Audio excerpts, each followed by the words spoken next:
My name is Jan Roland Losada. And I am Marjorie Ferrer. Jaswil Kainay Santos. So today we're gonna ride the first transportation in the Pinas. The very rare right now to see in the other places rather than in here in Intramuros, which is Calesa!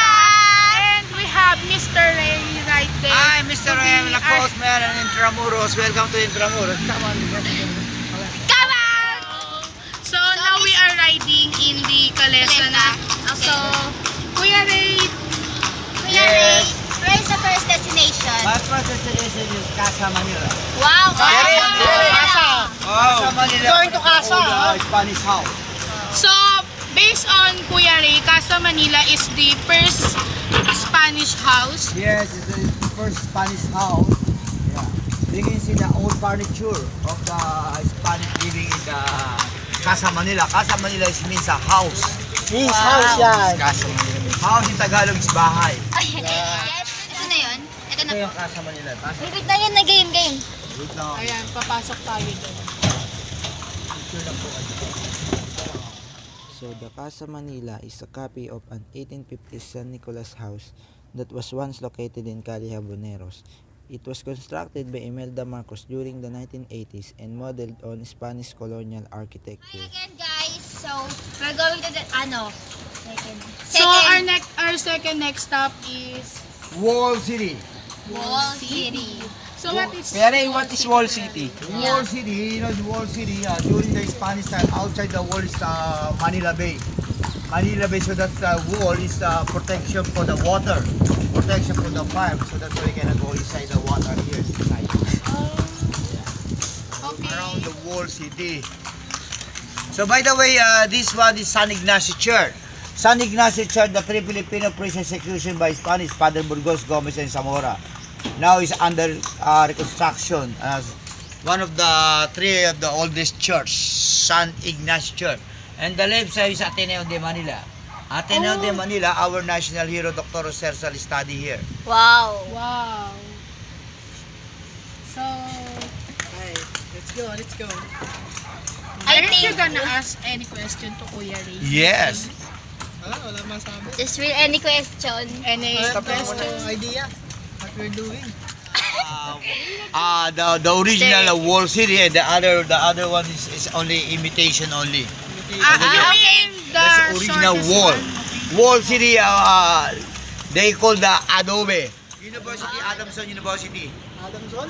This is Adamson University, Adamson. 1815. Dyan nakatayo dati. Oh, yan ang original. Now they move in Marcelino. Wow. Based on Mr. Ray, this is the old Adamson's university. Here, the white. The Yeah, white yeah. building. We don't know the exact date and year. Pero based on Mr. Ray, this is the old Adamson school. So this is Galeria de los Presidentes de la República Filipina.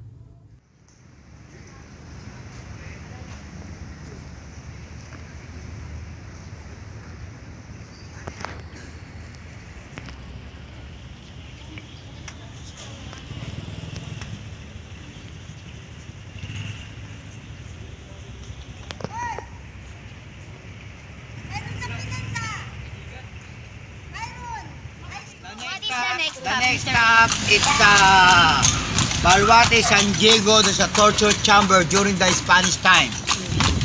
Wow. But by the way, the white building, this one they call the Light and Sound Museum. Here. Light and Sound Museum, that is the first convent. The first convent was Sister Maria Clara. Sister Maria. And also the history of Dr. Jose Rizal. So you have an entrance 150 pesos for the 1 hour to see the show. So there's a show there. Yes, 1 hour to see the show. What they are portrayed there? The history of a life of Jose Rizal when I was young and up to Jose Rizal execution. Oh, Yeah.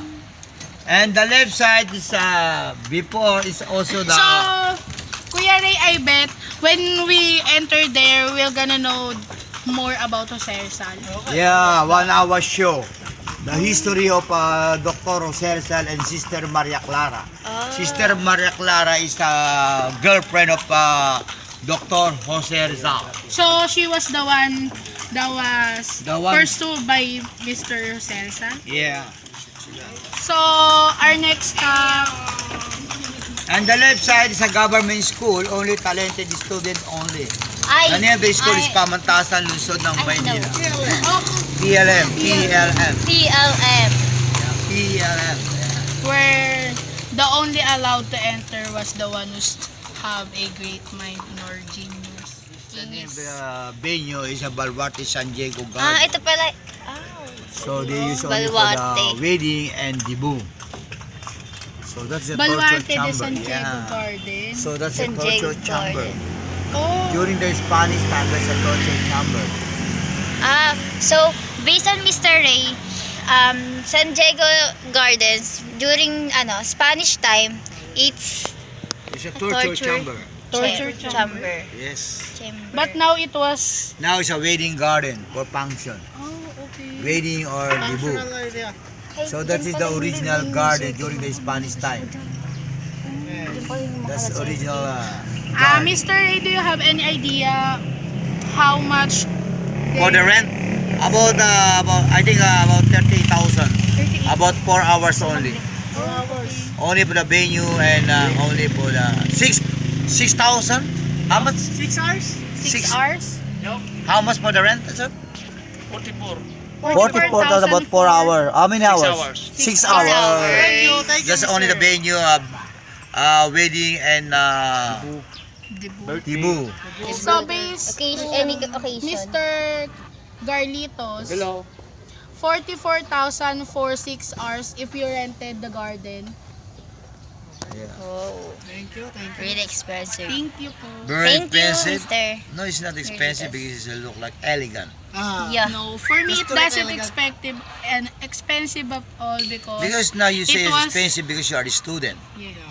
But it doesn't expensive. But if because you it are was married, historical. you success, your husband, maybe you say it's good place. Can you have a job? And look at the cannon. This is Japanese cannon in 1941 facing outside Manila Bay. The Japanese cannon. You're gonna take a picture if you want to take a photo. I'm just waiting for you here. So, I am entering the Japanese Canon 1941 based on Mr. Ray. Yan.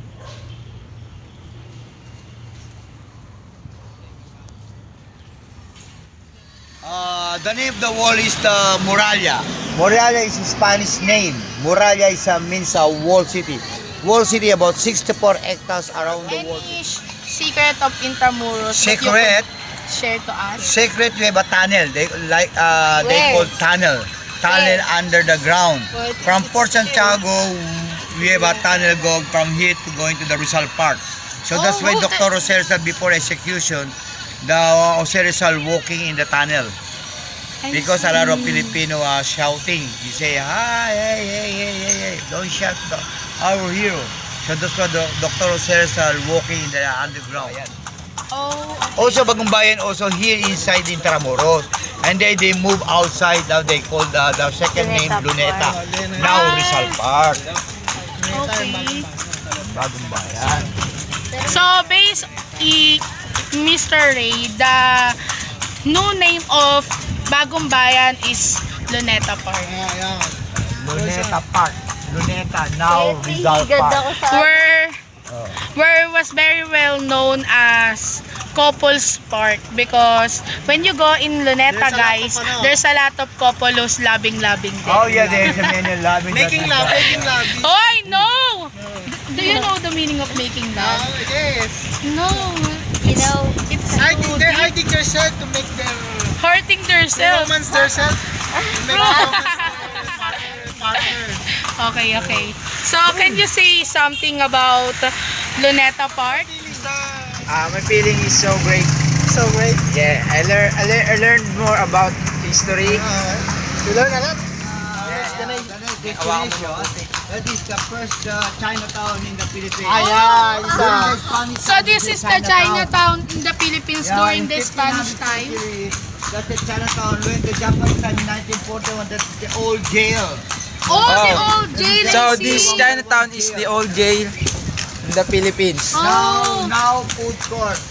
Now food So court. now that was food court. Old Chinatown is already a food court.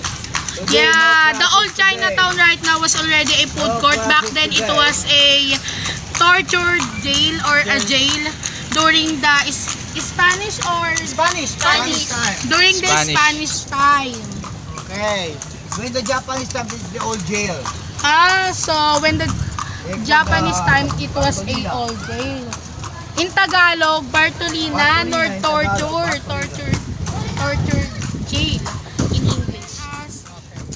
How long have you been a cochero? Almost 40 years. Oh, 40 years. My start working college Puchero. My age is 18 years old. Whoa. Oh, 18. you were just 18 years old when you started to work as a cochero. Yeah. Oh, so I bet you really know the history of Intramuros, right? Kuya? Yeah. Yes. Okay. Ay, before I forgot, I just wanna say that Kuya Ray is the one who were interviewed in KMJS when they featured the Intramuros and Calesa. This is the old Center Bank in 1941 and 1945. And now we called it a heritage site.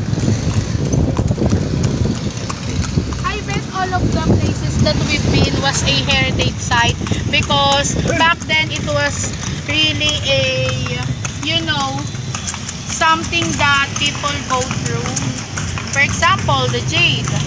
Yeah. It was very useful back then for Japanese to torture their prisoner, but right now it was being this vlog. We just wanna tell you the reason why we choose to travel vlog and discuss or tell the history of Intramuros nor tackle it, because we all know that nowadays it's very rare that everyone know the history of Intramuros, especially the students right now. Can you tell us what your experience in our travel right now, Jusreen? I'm so happy because we toured this place, so I can remember what the napag-aralan na natin dati. So naalala ko pa mga tungkol Okay. dito sa lugar na ito, kung ano yung mga naganap. Yun lang. Okay. How about you, Roland? What your experience in our tour right now? I mean, a while ago. I experienced a while is about the history of Intramuros. And Okay. for me, I don't have a lot of knowledge about the history of Intramuros. And Okay. now, because of our trip here in Intramuros, Okay. I learned some information that I can use in the future. So, lastly, I am the one who'll share my experience in our trip.